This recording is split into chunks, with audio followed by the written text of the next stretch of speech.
Então, essa coisa, tipo, tá todo mundo muito nessa de, não, tem que reabilitar, tem que reabilitar. Não, pera lá, a função do Estado não é reabilitar. O Estado não é Jesus Cristo que converte as pessoas. A pessoa pode até se converter, e mesmo a Igreja Católica ensina, eu matei alguém, eu te dei um tiro e te matei. Eu me confesso, o padre vai me dar a pena espiritual, pode até me absolver, mas ele vai dizer, para absolvição ser válida, você vai lá e se entrega, tá? E aí você cumpre a pena.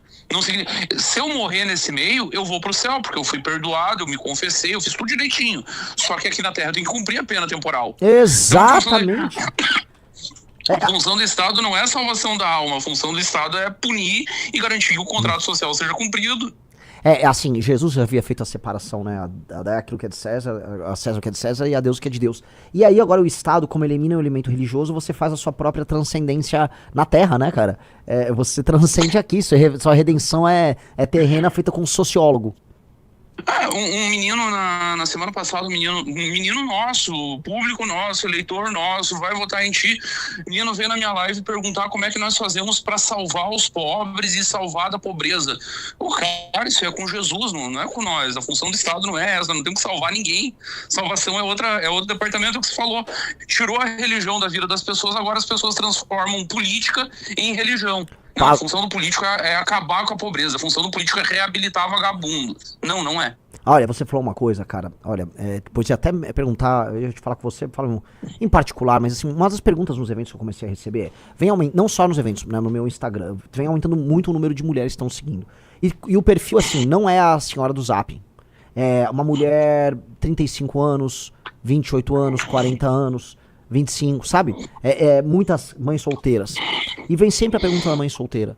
Porque agora foi entendido, porque foi criado, o Janones fez isso muito, mas o Lula já fazia, que é o lance assim, você é uma mãe solteira, então esteja pronta que nós vamos te dar dinheiro. Então há um rush em dar dinheiro pra mãe por ser uma mãe solteira, e aí você acaba criando assim, na eleitora, ela vem te questionar assim, o que mais você pode fazer pra mim? E eu fico assim, cara, pera um pouquinho, vamos lá, o Estado pode ajudar com a creche, né, um ensino eventualmente em tempo integral, porque essa moça vai ter que trabalhar. Dito isso, o que mais eu vou fazer? Eu vou ter que pagar pra ela existir, assim? Tem umas coisas, as pessoas, esses falsos consensos, eles tornaram as pessoas muito mal acostumadas, cara. Não, cara, tem que dar real, assim, ó. A primeira coisa que eu posso fazer por você é te mandar uma mensagem direta. Que antigamente era normal, as mães mandavam pras filhas. Evite abrir as pernas pra qualquer vagabundo. Evite sair dando, aliás, não dando, né, distribuindo, porque isso ajuda muito, ajuda a tua vida. Porque a mãe solteira, o Estado vai dar dinheiro, ok. Cara, não tem mais vida, não tem mais vida. Essas mulheres é a falta de reflexão, é o que você falou, normalizamos tanto o absurdo. Cara, uma mãe solteira, imagina, aí eu dou, sei lá, o salário mínimo tá quanto? 1.000 e tantos. 1.400. Eu vou dar um salário mínimo, que não é o que o Estado dá via Bolsa Família, é menos. Mas vamos dar um salário mínimo pra ela, vamos dar creche pra ela. Chegou no sábado à noite, ela tem 20 anos. Ela quer sair, ela quer curtir a vida, ela quer se divertir. Ela vai poder? Não vai.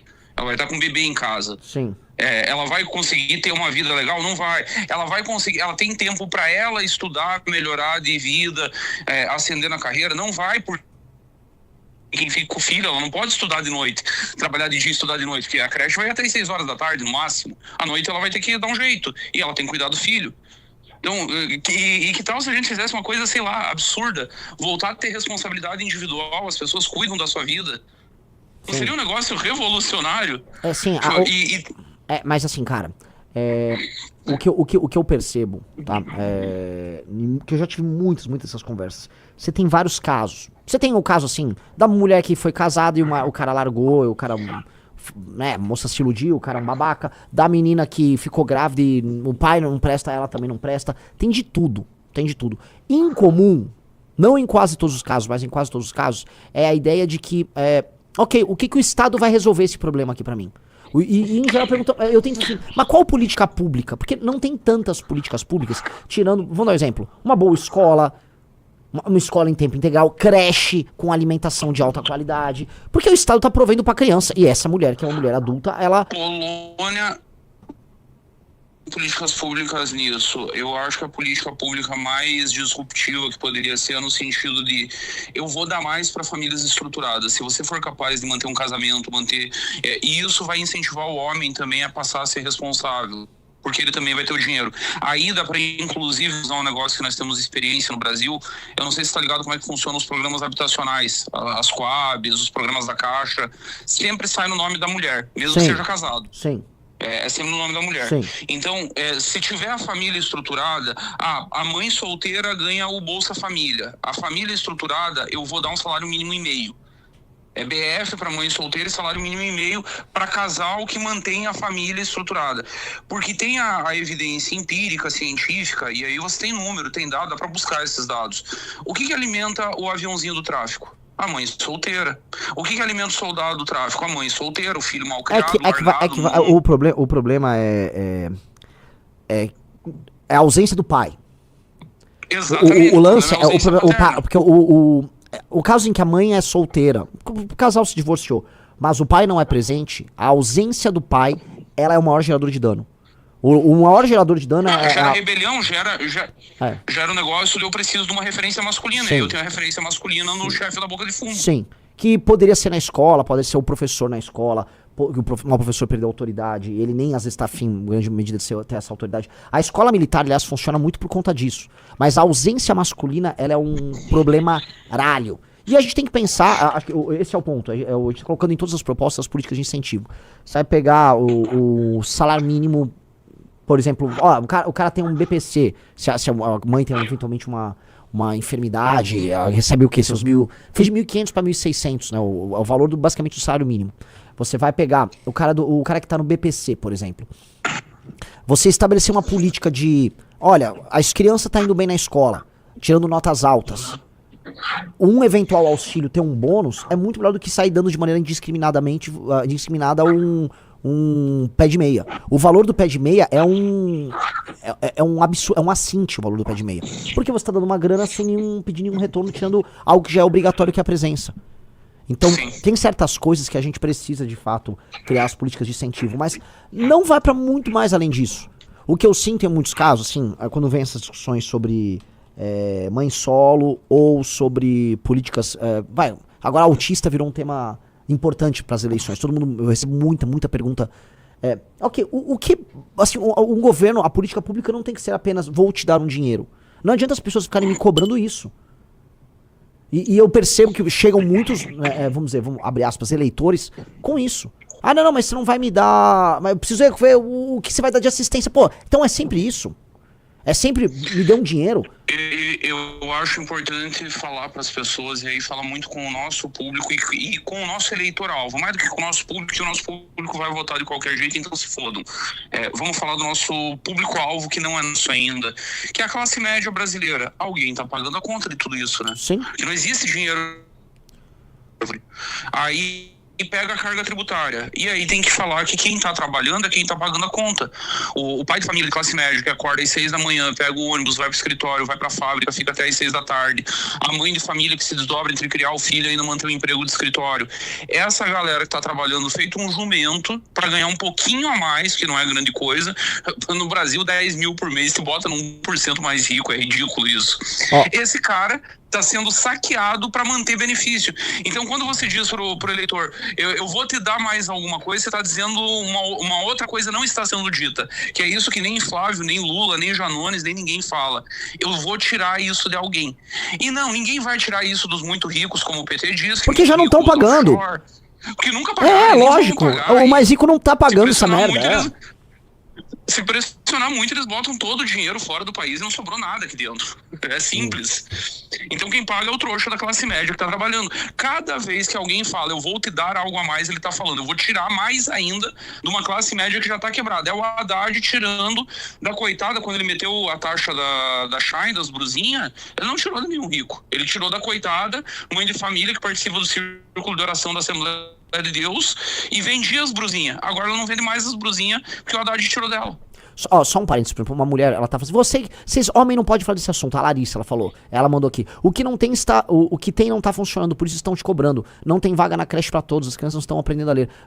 Larissa, olha só, eu tô falando aqui porque a minha resposta é falar assim, olha, o máximo que o Estado pode dar de assistência nesse instante é oferecer uma baita de uma educação, uma creche, e é isso. Só que não é isso, Larissa, minha querida, que as pessoas estão vindo me perguntar. Se fosse isso, eu não tava reclamando. A maior parte das pessoas estão me cobrando dinheiro. Me dá dinheiro. Ó, tenho um filho autista, me dê dinheiro. Eu tenho... sou uma solo, me dê dinheiro. Não é isso, Larissa. Se fosse essa resposta que eu já dou, eu não tava vindo falar aqui. Não é isso que as pessoas estão falando. Entendeu? Aliás, deixa eu contar um negócio pra Larissa de 20 anos de experiência de campanha eleitoral, Renan. Faz 20 anos que eu tô nesse negócio. Faz um pouquinho mais, são 22 agora. Em 22 anos, eu nunca vi educação ser tratada como problema. Em pesquisa, quando você roda pesquisa. Nunca é. Qual é o problema do município, qual é o problema do estado, qual é o problema do país e por que não é? Porque o Brasil da CF 88, e isso é um negócio de 40 anos, para as pessoas a educação meu filho está na creche, está recebendo um lanche por dia ou 2, isso é educação. Exato. E o estado cumpriu o seu papel, tá resolvido. Exato. Ninguém está preocupado se se não tá... Cara, a minha esposa, ela terminou o mestrado tem 2 anos e pouco. Um colega dela concluiu o mestrado junto com ela, sem saber falar português direito, tá? Analfabeto, de pai e mãe. Até depois legal, não existia umas coisas bizarras, assim. Alfabetização de criança de 5, 6 anos. E ele terminou o mestrado. E na cabeça dele, ele venceu na vida. O Lula incluiu ele na educação. Ele é um mestre agora. Não é alfabetizado. As pessoas não estão preocupadas com isso. É verdade. E nunca é preocupação a educação. Até eu dei uma palestra num local bem legal, depois até te comentar em bastidores, mas o que acontece? Vieram falar, não, porque a mãe tá preocupada com educação. A mãe não tá preocupada com educação, o pai não tá preocupado com educação. E se eu for falar do caso da mãe solo, na maior parte dos casos, o pai tá pouco se lixando pra criança, isso se tiver pagando a pensão, e muito menos tá dando atenção. Então o buraco é muito embaixo. E a mãe, se assim, na maior parte dos casos, tá dando uma merenda... Tá ok. Infelizmente as pessoas não veem valor intrínseco à educação.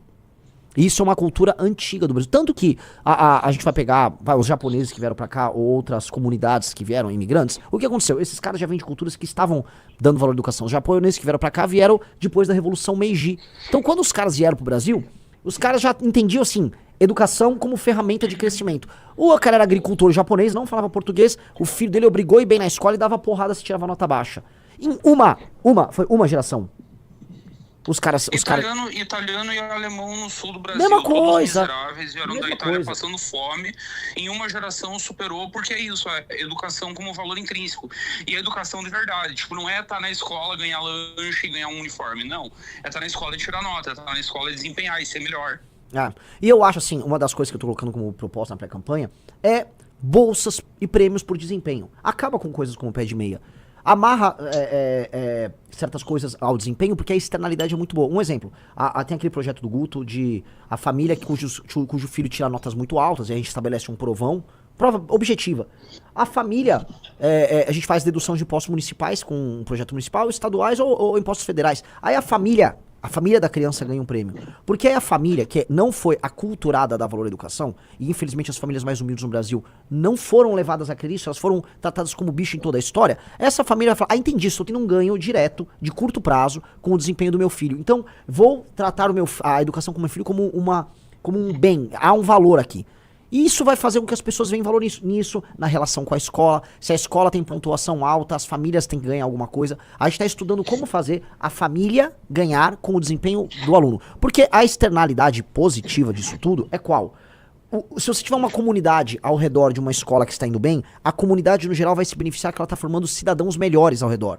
Isso no médio prazo vai fazer com que aquela comunidade como toda progrida, a produtividade da comunidade aumenta, o senso de comunidade, de pertencimento, confiança aumenta. Isso é meio óbvio, né? Então, hoje... Porque as famílias que tiverem dificuldade vão acabar sendo ajudadas por outras famílias que têm um pai e uma mãe um pouco mais espertos que possam ajudar. Vai se criar redes naturais dentro dessas comunidades para um auxiliar o outro, para subir o nível geral. Isso, e todos ganharem. Porque assim, se a gente não tem condição de fazer a pessoa compreender em larga escala que educação tem valor, a gente vai ter que fazer ela compreender na forma da grana. E hoje, as coisas no Brasil estão só funcionando por base da grana. Então, me dá uma bolsa aqui, me dá um pé de meia. Cara, não. A grana vem atrelada a uma performance, a um desempenho. É isso.